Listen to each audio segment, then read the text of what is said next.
এরা আজকে আওয়াজ করতেছে আল্লাহর কথার বলে আগা পাছা নাই। মুসলমান রাগায়ের ভিতরে এক ফোঁটা রক্ত থাকতে একজন ইমানদার মুসলমান মানতে পারবে না কথা।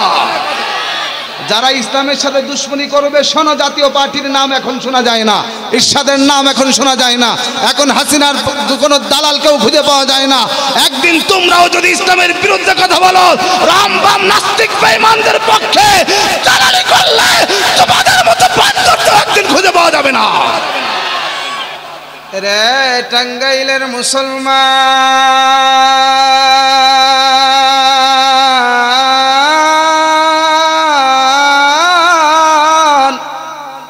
আপনারা মনে হয় আমার রসুলের সাথে অনেক বেশি রাগ করে বসে আছেন, অনেক বেশি গুসা হয়েছে নবীর সাথে। বলো রে মুসলমান, নবীর সাথে কি কখনো রাগ করা যায়? রসুলকে তো জীবন দিয়ে ভালোবাসতে হয়, ঠিক কিনা বলো? এ বাংলার মুসলমান, আমরা আমাদের রসুলকে আমাদের জানের চাইতে বেশি ভালোবাসি, ঠিক কিনা? আওয়াজ করে বলো। কোন রাম বাম নাস্তিক বেঈমান যদি আমার রসুলকে গালি দেয়, বাংলার জমিনের একটা তরুণ যুবক, একটা আবাল বৃদ্ধা মুসলমান ঘরে বসে থাকতে পারে না, ঠিক কিনা? জোরে বলো। কোন নাস্তিক বেঈমান রাম বাম যদি আমার রসুলকে গালি দেয়, এ বাংলার মুসলমান কারা কারা তৈরি আছো প্রয়োজনে নবীর জন্য বুকের তাজা রক্ত ঢেলে দিব, জীবন দিব? কারা কারা তৈরি আছো? দুই হাত উঁচু করে দেখায় দাও।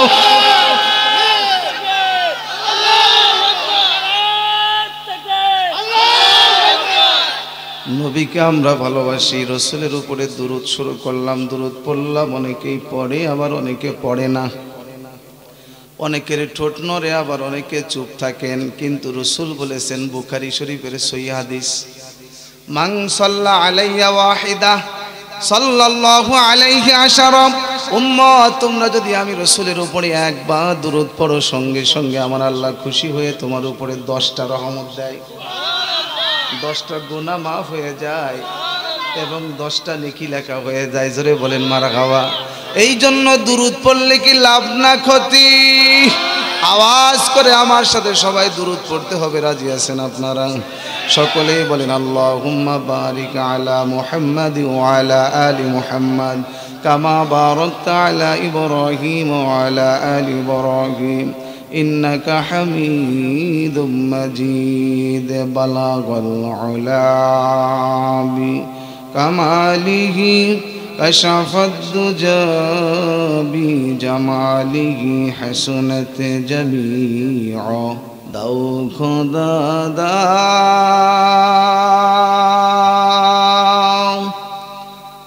আমায় আবার ওমর দারাজ দিল। আজকে মুসলিম বিশ্বে একজন ওমরের মতো দিলওয়ালা শাসক আমাদের খুব বেশি দরকার। আমাদের যদি একটা ওমর থাকতো, আমেরিকা আমাদের সাথে মাতবাড়ি করার সাহস পেত না। আমাদের একটা ওমর থাকলে ভারত আমাদেরকে কখনো দাদাগিরি করতে সাহস পেত না, ঠিক কিনা বলেন? এই জন্য ওমরের মতো দিলওয়ালা আল্লামা মামুনুল হকদের আমাদের প্রয়োজন আছে না নয়? ডক্টর শফিকুর রহমানদের আমাদের বাংলার জমিনে 92% মুসলমানের জমিনে প্রয়োজন আছে না নাই? আমরা এই বাংলার জমিনে এমন এক শাসক চাই যারা কোরআন ছাড়া কোনো আইন করবে না, ঠিক না? জোরে বলো। এই সময় এসেছে, বাংলার 53 বছর চলে গেল, 54 বছর শুরু হতে গেল, আমরা আজও পর্যন্ত শান্তি শান্তি করে খুঁজে মরেছি। জোরে বলেন ঠিক কিনা? শান্তি পাই নাই। সবুজ বাংলা দেখেছি, সোনার বাংলা দেখেছি, ডিজিটাল বাংলা দেখেছি, এখন সুযোগ এসেছে বাংলার মুসলমান কোরআনের বাংলা দেখতে চাই, ঠিক না? জোরে বলো। এই জন্য আমাদের এই বাংলার জমিনে আমরা একজন উমরের মতো দিলওয়ালা শাসক চাই। সকলে আওয়াজ করে মন থেকে বলেন ঠিক কিনা? তাহলে আমার সাথে সবাই বলবেন, দাও খোদা দাও আমায় আবার ওমর দারাজ দিল। দাওয়ালির মতম বীর সেনানি, আলীর মতম বীর সেনানি জাগাতে নিখিল। দাও খোদা দাও আমায় আবার ওমর দারাজ দিল। হামজাকে দাও ঘরে ঘরে জীবন দিতে ওয়াকাতরে, আমার কাবা ভাঙতে এলে, আমার কাবা ভাঙতে এলে পাঠাওয়া বাবিল, দাও খোদা দাও আমায় আবার ওমর দারাজ দিল। আমিন জোরে বলেন, আরো জোরে বলেন আমিন। আলহামদুলিল্লাহ। আরে আমরা তো হযরত শাহজালাল এমনির উত্তরসূরি, একা নারায়ে তাকবীর আল্লাহু আকবারের আওয়াজ তুলেছিল। বাংলার মুসলমান শোনো, রাজা গৌর গোবিন্দ বাংলার জমিন ছাড়তে বাধ্য হয়েছিল, ঠিক কিনা জোরে বলো। সেই আওয়াজে ঈমানের বলে বলিয়ান হয়ে চিল্লায় বলো আলহামদুলিল্লাহ। নারায়ে তাকবীর। আমরা এই কোরআনের পক্ষে থাকতে চাই কি চাই না? কোরআন আমার জীবন, কোরআন আমার মরণ, ঠিক কিনা বলেন? যে যাই বলুক, কোরআন না থাকলে পৃথিবীতে থাকবে না, কিয়ামত হয়ে যাবে। আমাদের গ্রামগঞ্জে ঘাস কাটতে যায়, দেখে মরিচ ক্ষেতের ভিতরে লাউ লাগাইছে, কচি কচি লাউ চিকচিক করতেছে, একেবারে জালি লাউ। ও মনে করছে লাউটা আমারে ডাকতেছে, কুদ্দুস আমারে নিয়ে যা। এখন ঘাস কাটতে গেছে, বস্তা নিয়ে ঘাসের মাঝখানে লাউ একটা ছিঁড়ে ঢুকাই দিছে, ওই লাউ ওরে জাহান্নামে নিয়ে যাবে। কথা বলেন না কেন? কারণ হকুল্লাহ, আল্লাহর হক হয়তো আল্লাহ আমারে মাফ করতে পারবেন, আমাকে মাফ করে দিবেন হয়তো, আশা করি। কিন্তু হকুল ইবাদ বান্দার হক আল্লাহ বলেছেন আমিও মাফ করব না। মাদক কি হা না? না। অনেকে যে বিড়ি খায়, পায়খানার ভিতরে বিড়ি খায়, টয়লেটের ভিতর থেকে গন্ধ বের হয়, কিরে কয় হুজুর বিড়ি খাইছি, ওর বলে আগা ক্লিয়ার হয় না, আছে না কিছু কপাল পোড়া। তো বিড়ির ধুমো আর গুড় ধুমো একসাথে খায়, কথা কর না কেন? একজনরে বলছে একজন যে তুমি বাথরুমের ভিতরে বসে রুটি খাও কেন? এটা তো ঠিক না, পরিবেশ নষ্ট হয়। এখন ওই পাগলা বলতেছে বেশি কথা কইলে রুটি কিন্তু গুইদে মাখাই খাবো। এখন আপনারা যদি এরকম নিয়ত করে বসেন, হুজুর আমার বাপের টাকা দিয়ে আমি খাই, আপনি বলার কে? তাহলে আমার কিছু করার আছে? আমি তো আপনাকে বলতে পারবো, আপনাকে মানতে হবে, জোরে বলেন ঠিক কিনা? এই জন্য ওয়াজ মাহফিল কম হয় না। আজকে হক্কানি আলেম ওলামাও বয়ান করেন কোরআন হাদিস থেকে, আবার কিছু বক্তা বের হয়েছে মাহফিলে বসে বাবার গল্প, খাদার গল্প 3 ঘন্টা শেষ, আছে না নাই? নিশিরাইতে কারবাসি বাজে, মাশাআল্লাহ, বাঁশি বাজায় আমার দয়াল মুর্শিদ। পাশে তার একজন মারতেছে, ও ও তাল উঠে গেছে, কথা কন না কেন? আরে মুর্শিদ আমার হুজুরি সাকি মগিমা জানে, গলায় মালা বানায়া ধীরে ধীরে টানে। নাউজুবিল্লাহ জোরে কন। ও মুর্শিদ খেয়া ঘাটের পাশের গেলাম, পার হইবার আসে আমারে দেখি আর খেয়া দূরে দূরে বাঁশের মুর্শিদ তোমর লাইগার। নাউজুবিল্লাহ জোরে খান, আছে না নাই? আপনাদের টাঙ্গাইলেও কিন্তু এমন ঘটনা আছে, বিচার গান হয়, জারির গান হয়, ওই মানিকগঞ্জ পার্শ্ববর্তী জেলায় গেলে পরে দেখবেন এমন ঘটনা আছে না নাই? আমার ভাইয়েরা, আমার ফরিদপুর জেলা পার্শ্ববর্তী জেলার নাম হলো শরিয়াতপুর। একদিন মাহফিল করে কয়েক বছর আগে বারাসায় ফিরতেছি, রাত বাজে 2টা। দেখবেন মাহফিল শেষ হয় রাত 10টা-11টার সময়। জারির গান আর বিচার গান বাউলরা তাদের আসর জমায়া ওঠে, আর ফজরের আজান পর্যন্ত গান চলে। ওই গানের ভিতরে, মঞ্চের ভিতরে বসে বসে উরুষের নাম করে, মহাপবিত্র উরুষ শরীফ, নারী পুরুষ একসাথে নাচে। মুসলমান রাগ করবেন না গো, আপনাকে বোঝার জন্য বলি, আপনি এতটুকু বুঝলেন না, নারী আর পুরুষ একসাথে নাচে, এটা কোনো ইসলাম হতে পারে না। আওয়াজ করে বলেন ঠিক কিনা? আর পাগলামি চলবে না, হুঁশিয়ার হও মুসলমান, ঈমানটাকে শিরক দিয়ে মিশ্রিত করা চলবে না। তো ভাইরা আমার, ফিরে আসতেছে এমন সময় শিল্পী সাহেব মাইকের ভিতরে আল্লাহু আকবার বলে টান দিছে। দেখবেন ইমানদার মুসলমান যখন আল্লাহর নাম শুনে তখন তার দিলটা নরম হয়, কথা কন না কেন? শিল্পী বলতেছে, বলবো আল্লাহু আকবার, আল্লাহ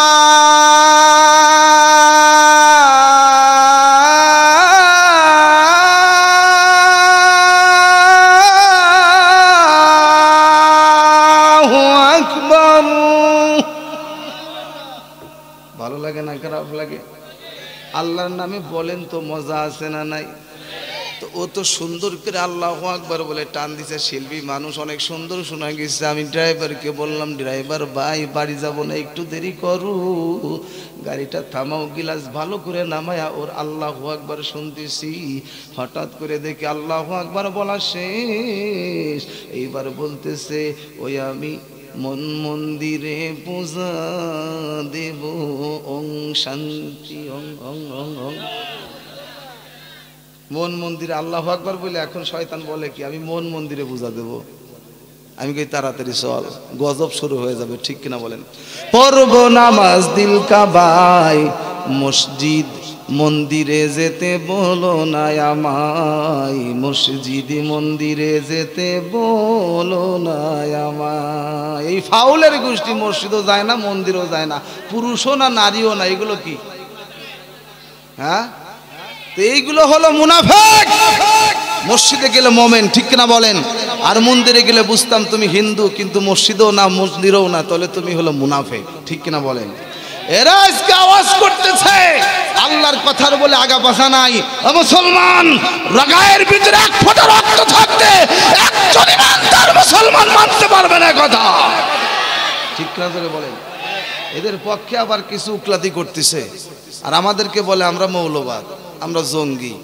তোর মতো শয়তানদের লাথি মারবো জুতা খুলে, জোরে বলেন ঠিক কিনা? যারা ইসলামের সাথে দুশ্মনী করবে, শোনো, জাতীয় পার্টির নাম এখন শোনা যায় না, ইরশাদের নাম এখন শোনা যায় না, এখন হাসিনার কোনো দালালকেও খুঁজে পাওয়া যায় না। একদিন তোমরাও যদি ইসলামের বিরুদ্ধে কথা বলো, রামবাম নাস্তিক বেঈমানদের পক্ষে দালালি করলে তোমাদের মতো বান্দর তো একদিন খুঁজে পাওয়া যাবে না। কথা বলেন ঠিক কিনা? এই জন্য আমরা স্পষ্ট ভাষায় বলতে চাই, আমরা সব মানতে পারি, আমার আল্লাহর বিরুদ্ধে কথা বললে আমরা মানতে পারি। ওরা বলতেছে কুল আউযু বিরাব্বিন নাসে মালিকিন নাসে সুদুরিন নাসে, আল্লাহ বলে খালি নাচতে কইছে, এই জন্য ওরা নাচে। এ কি কোরআনের সঠিক ব্যাখ্যা না ভুল ব্যাখ্যা? তো এইগুলো কি ইমানদার মানতে পারে? আর ইমানদারের কাছে নিজের জানের চাইতেও আল্লাহ প্রিয়, ইমানদার নিজের মা বাবার চাইতেও আল্লাহকে বেশি ভালোবাসে, জোরে বলেন আওয়াজ করে কথা ঠিক কিনা? এই জন্য খবরদার, আমরা প্রথমে বলবো আপনারা তওবা করে ফিরে আসেন। তওবা করলে ক্ষমা করেন কে? তওবা করে আল্লাহর কাছে মাপ চান, জাতিকে বলেন ভুল করেছি, আমরাও আপনাদেরকে ভালোবেসে বুকে নিত, আমাদের অসুবিধা নাই। কিন্তু যদি এরপরেও বাড়াবাড়ি করে তাহলে কি আর ছাড় দেওয়া যায়? আল্লাহু আকবার জোরে।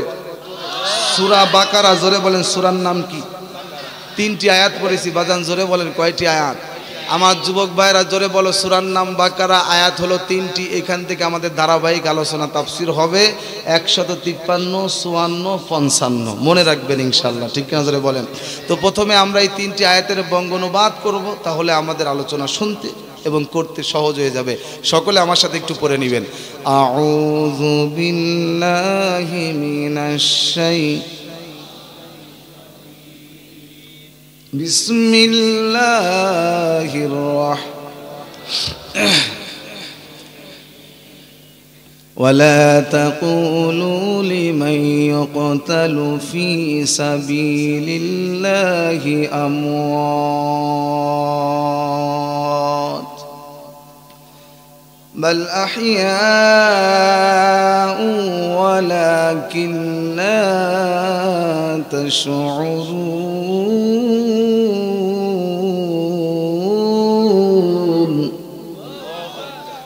আল্লাহ বলেন, যারা আমার রাস্তায় জীবন দিয়ে শহীদ হয়, খবরদার তোমরা তাদেরকে মৃত মনে করো না, তারা মরে না, বরঞ্চ তারা জীবিত। দুনিয়ার মানুষ তোমাদের বোধ হয় না, তোমরা বুঝতে পারো না, এটাই হলো ব্যবধান। তারা জীবিত আছে কার কাছে? ওয়ালা নাবলুওয়ান্নাকুম বিশাইইম মিনাল খাউফি ওয়াল জু'i ওয়া নাকসিম মিনাল আমওয়ালি ওয়াল আনফুসি ওয়াস সামারাত ওয়া বাশশিরিস সাবিরিন।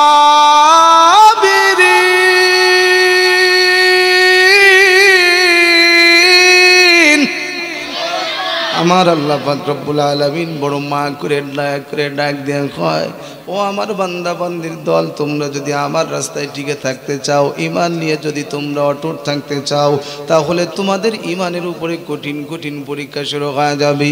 আল্লাহ কি পরীক্ষা নিতে চাও? বাংলা, ইংরেজি, অঙ্ক, ভূগোল? আল্লাহ কয় না, এমন কোনো পরীক্ষা নয়, এর চাইতেও কঠিন পরীক্ষা হবে রে বান্দা। বরং যার ঈমান যত মজবুত তার কঠিন পরীক্ষা তত বেশি হবে, যার ঈমান যত ভালো তার ঈমানের পরীক্ষা তত কঠিন হবে। যে আল্লাহর যত বড় ওলি হবে তত কঠিন কঠিন পরীক্ষার ব্যবস্থা করেছেন কে? এক নম্বর, ওয়ালানাবুলুওয়ান্নাকুম বিশাইইম মিনাল খাউফ, তোমাকে ভয়ের মাধ্যমে, ভয় ভীতির মাধ্যমে আল্লাহ পাক বলেন তোর ঈমানের পরীক্ষা নেওয়া হবে। দুই নম্বরে, তোমার রিজিক সংকীর্ণ করে দিয়ে হক কথা বলে চাকরি চলে যায়, সত্য কথা বলে এই জন্য চাকরি হয় না, এই জন্য না খেয়ে পর্যন্ত দিন কাটতে হয়। এরকম উদাহরণ দিলে হাজার উদাহরণ দেওয়া যাবে আমার ভাই। আল্লাহ বলে দুই নম্বরে, তোমাকে রিজিকের সংকীর্ণ করে রিজিক কমায় দিয়ে তোমাকে অভাবগ্রস্ত বানায় আমি আল্লাহ পরীক্ষা নিতে পারি। তিন নম্বরে, ওয়ানাকুসিম মিনাল আমওয়ালি ওয়াল আনফুস, আল্লাহ বলে তোমার জানের ক্ষতি, তোমার মালের ক্ষতি করে আমি আল্লাহ ঈমানের পরীক্ষা নিতে পারি। আর পাঁচ নম্বরে আল্লাহ পাক বলেছেন তোমার ক্ষেতের ফল ফসল নষ্ট করে, পাকা ধান হঠাৎ করে বৃষ্টি হয়ে নষ্ট হয়ে যায়, আছে না নাই? শিলা বৃষ্টি পড়ে আপনার ফসল নষ্ট হয়, ফল নষ্ট হয়, এটা ঈমানদারের জন্য আল্লাহর পক্ষ থেকে একটা পরীক্ষা। যাদের ঈমান আছে, যারা মুমিন বান্দা, তারা ধৈর্য ধরবে কার উপরে? আর ধৈর্য ধরলে পারে আপনার জন্য পুরস্কারের ব্যবস্থা, অবাশিরিস সাবিরিন, যারা ধৈর্য ধারণ করবে তাদের জন্য পুরস্কার রয়েছে। জোরে বলেন সুবহানাল্লাহ। কি পুরস্কার? আল্লাহ পাক বলেন, ইয়া আইয়াতুহান নাফসুল মুতমাইন্না ইরজিই ইলা রাব্বিকি রাদিয়াতাম মারদিয়া ফাদখুলি ফি ইবাদি ওয়াদখুলি জান্নাতি। এই গোলাম, তোর উপরে আমি আল্লাহ খুশি, আমার উপরেও তুমি রাজি আছো, দেরি করিস না রে। ওই জান্নাতের চারা, ওই ছবিখানা জিব্রাইল তার চোখের সামনে, ফেরেশতারা তার চোখের সামনে তুলে ধরে। আর ঈমানদার বান্দা জান্নাতের নিয়ামতগুলো দেখতে দেখতে, পুরস্কার দেখতে দেখতে খুশি হয়ে যায়, আর হাসতে হাসতে কালেমা নিয়ে জান্নাতে চলে যায়। টাঙ্গাইল শহরের মুসলমান, আপনার টাঙ্গাইলের ভিতরে দেখবেন অনেক জায়গায় অনেক কুলি ভাই আছে, দিন মজুর আছে, তারা টাকার বিনিময়ে মানুষের কাজ করে দেয়। সারা দিন ট্রাকের ভিতর থেকে, কাবার্ড ভ্যানের ভিতর থেকে তারা ইটের গাদি নামায়, তারা সারাদিন কাবার্ড ভ্যানের ভিতর থেকে সিমেন্টের বস্তাগুলো নামায়। এই ঘাম ঝরতি যে 50 কেজি ওজন এক একটা বস্তা নামাইতে নামতে শরীরের ভিতরে সিমেন্ট লেগে কাদামাটি হয়ে যায়। আবার দেখা যায় কিছু মানুষ আছে চাউলের বস্তা, গমের বস্তা গুলো নামায়, সারাদিন এত পরিশ্রম করে। নদীর পাড়ে যাদের বাড়ি আছে দেখবেন বালু কাটি, টলার ভরে ভরে যে বালুগুলো, ভিজা বালু আসে, এই বালুগুলো কোদাল দিয়ে ঝুড়ির ভিতরে বড় বড় ওজন করে দেয়, 60 কেজি 50 কেজি ওজন হয়। এই বালুর ঝুড়িটা মাথার ভিতরে নাই, আর নরম কাদাগুলো, ঝোলগুলো বেয়ে বেয়ে শরীর দিয়ে পড়ে, মুখের ভিতরে লেগে যায়, কাদা হয়ে যায়।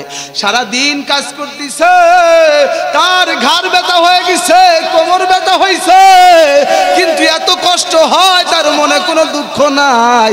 পাশের ভাইয়ের সঙ্গে মিষ্টি সুরে কথা বলে, গল্প করে আর কাজ করে, মনে কোনো দুঃখ নাই, মুখের ভিতরে হাসি, কিন্তু ঘাড় ব্যথা, কোমর ব্যথা, এত কষ্ট হয়, মনে কোনো দুঃখ নাই। কারণ কি বলতে পারেন? কারণ হলো জানে, যতই কষ্ট করি দিন শেষে মালিক আমাকে, মহাজন আমাকে 1000 টাকা দিবে। জোরে জোরে বলেন না আল্লাহু আকবার। ঠিক তেমনি ভাবে ঈমানদার মুসলমান আল্লাহর রাস্তায় টিকে থাকার জন্য ঈমানের পরীক্ষা দিতে যাইয়া জেল জুলুমের শিকার হয়ে গেছে, মার খাইতেছে, হত্যা হইতেছে, শাপলার চত্বরে জীবন দিতেছে, কিন্তু ঈমানদারের মনের ভিতরে দুঃখ নাই। বেলাল জানে মরতে দেরি আছে, জান্নাত পাইতে দেরি নাই। সুমাইয়া রাদিয়াল্লাহু আনহা জানে মরতে দেরি আছে, জান্নাত পাইতে দেরি নাই। বাংলার মুসলমান জানে ইসলামের জন্য, কোরআনের জন্য আন্দোলন করব, জীবন দিব, মরতে দেরি আছে, আল্লাহ তৈরি জান্নাত অপেক্ষা করতেছে। ঠিক কিনা বলো? এই জন্য আল্লাহ পাক রব্বুল আলামিন আমাদেরকে সুসংবাদ দেয়, বান্দারে ওই দুনিয়ার কষ্ট পাইলে পারে 1000 টাকা বেতন দেওয়া হয়, সামান্য পুরস্কার দেওয়া হয়, নেতার পিছনে মিছিল দিলে পারে নেতা তোমারে 500 টাকা দেয়, অনেক সময় 500 টাকাও দেয় না, মাত্র একটা চা খাওয়ায় আর সিঙ্গারা পুরি দিয়ে তোমার কথা বলে যায়। মুসলমান ইমানদার, নেতার পিছনে দৌড়াও, নেতাই তোমার একদিন ভুলে যাবে। রসুলকে একটু ভালোবাসো, আমার পয়গম্বর তোমাকে দুনিয়ায় ভুলে নাই। আজও রওজা শরীফের ভিতরে উম্মতি উম্মতি বলে কান্দে আমার পয়গম্বর। হাসরের ময়দানে এই এতিম উম্মতের জন্য শুধু কান্দে রে। দুনিয়ার মা বাবা তোমারে কঠিন সময় ভুলে যাবে, সন্তান পর্যন্ত পরিচয় দেয় না। ইয়াউমা ইয়াফিরুল মারউ মিন আখিহি ওয়া উম্মিহি ওয়া আবি ওয়া সাহিবাতিহি ওয়া বানি। আল্লাহু আকবার। কঠিন সময় আব্বা জান আদম আলাইহিস সালাম বলবেন নফসি নফসি বলে চিৎকার দেয়। হযরত নূহ পয়গম্বর নফসি নফসি বলে কান্দে। ঈসা রুহুল্লাহ নফসি নফসি বলে কান্দে। হযরত ইউসুফ পয়গম্বর থেকে শুরু করে সমস্ত নবী রাসূল পয়গম্বর, আল্লাহর খলিল ইব্রাহিম খলিলুল্লাহ পর্যন্ত নফসি নফসি বলে কান্দে।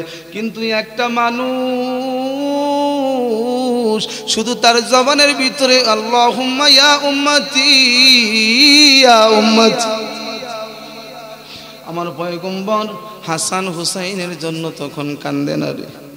আমার পয়গম্বর আয়েশার জন্য কান্দে না, মা খাদিজার জন্য কান্দে না। আমার পয়গম্বর প্রিয় কলিজার টুকরা ফাতেমার জন্য কান্দে না, আলীর জন্য কান্দে না। নিজের টেনশন নাই, তোমার আমার ভালোবাসা। আল্লাহু আকবার জোরে বলো। নবী নবী করে আর কত কাল আমি কাঁদব, নবী নবী করে আর কত কাল আমি কাঁদব। মারহাবা। আপন নয়নে প্রিয় নবীকে আমি, আপন নয়নে প্রিয় নবীকে আমি দেখব, নবী নবী করে